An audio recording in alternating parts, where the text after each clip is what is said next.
আসসালামু আলাইকুম, কেমন আছেন সবাই? আজকে আমি বট রান্না করব, গরুর বট। এটা হচ্ছে কোরবানির। তো আমাদের একটা ছাগল দেওয়ার কথা ছিল আমার শ্বশুর বাড়িতে। তো ওর বাবা তারপর সবাই যা আরও ভাগে কয়েকজন দেবে, তো পরে সব কিছু মিলে গরুই দেওয়া হয়েছিল ভাগে। তো আমি আমার শ্বশুর বাড়িতে যে বট পরিষ্কার করেছে সে নিয়েছে, আরও কয়েকজনকে দিয়েছে। সবাই বটটা চায় যে আমাকে দিয়ে, যদিও পরিষ্কার করা কষ্ট কিন্তু খেতে কিন্তু অনেক মজা। তো আমার শাশুড়ি মা যতটুকু বট পেয়েছেন তো সেটা আমাকে দিয়ে দিয়েছেন, কারণ সেটা তারা খায় না বট।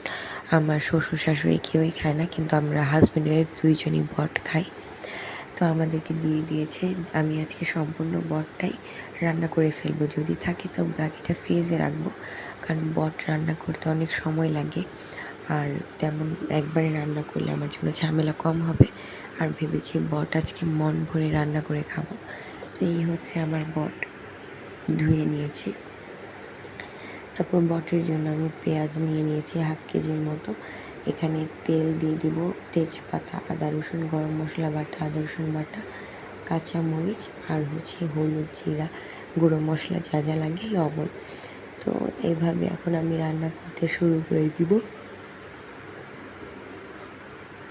তো এই হচ্ছে সব কিছু আমি রেডি করে নিয়েছি। বট আমার খেতে মন চেয়েছিল মানে কোরবানি ঈদের আগে। তো ইলিশ মাছ আর বট অনেক খেতে মন চেয়েছিল। পরে আমার হাজব্যান্ডকে বললাম যে তুমি ইলিশ মাছ নিয়ে আসো। তো সেই ইলিশ মাছ নিয়ে আসছিল, কিন্তু বট আর আনেনি। তো আমি বলিও নি, কারণ হচ্ছে আমি চিন্তা করলাম যে কোরবানির সময় বট তো খাওয়াই যাবে যদি কোরবানি দেওয়া হয়, আর না হলে ঈদের পরে খাবো। তো আল্লাহ রিজিকে লিখেছেন, তো খাচ্ছি। পেঁয়াজ আর তেজপাতা বেরেস্তা করে নিব এখন ভেজে। তারপর হচ্ছে পানি আর গুঁড়ো মশলাগুলোকে দিয়ে দিব। এখানে হলুদ, মরিচ, ধনিয়া, জিরা, লবণ, আর এখানে পানি আর গোটা আনা মরিচ, ঠিক আছে। তারপর দিয়ে দেবো আদা রসুন বাটা আর হচ্ছে গরম মশলা বাটা, তারপর চিনি, এলাচি, লং, কালো গোলমরিচ, মানে একসাথে যেটা থাকে সেটাই আমি ব্লেন্ডার করে রেখেছিলাম বক্সে। তো এগুলো দিয়ে দিব। তারপর বাটা মশলা দিলে রান্নাটা খেতেও মজা লাগবে, রান্নার কালারটা অনেক সুন্দর আসবে, আর ঝালটাও পরিমাণ মতো হয়ে যাবে। তো আমি এই তো রান্না বসিয়ে দিলাম, এখন কষিয়ে নিব। তারপর হচ্ছে বটটাকে দিয়ে একবারে কষিয়ে নিব।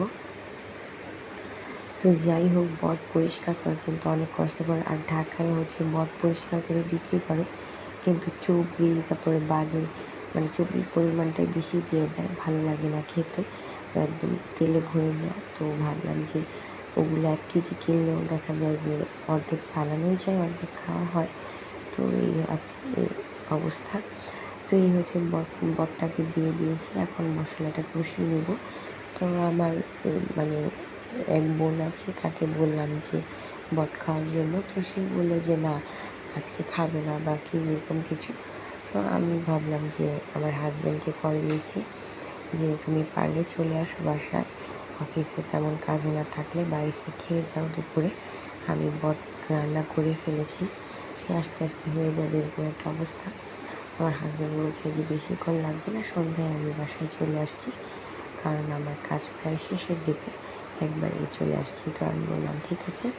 আমার হাজব্যান্ডের অফিস হচ্ছে উত্তরাতে, তো আমার বাসা মিরপুর 12-তে, বেশ খানিকটা সময় লাগবে। তো আমি একটু লবণ চেখে নিয়েছিলাম, দেখলাম যে আরও লবণ লাগবে, আর একটু বলবে।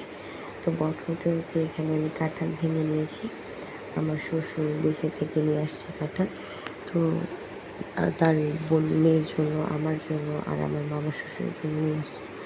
তো কাঁঠালটা বেশ মিষ্টি ছিল আর চাওলা, তো খেতেও ভালো ছিল। তারপর ওর বাবা যে আসার সময়ে দুধ আর জুস নিয়ে আসছে ইব্রাহিমের জন্য। তো এই জুসটা তো বাচ্চাদের জন্য ক্ষতিকারক, তো আমি আসলে দিব না ইব্রাহিমকে।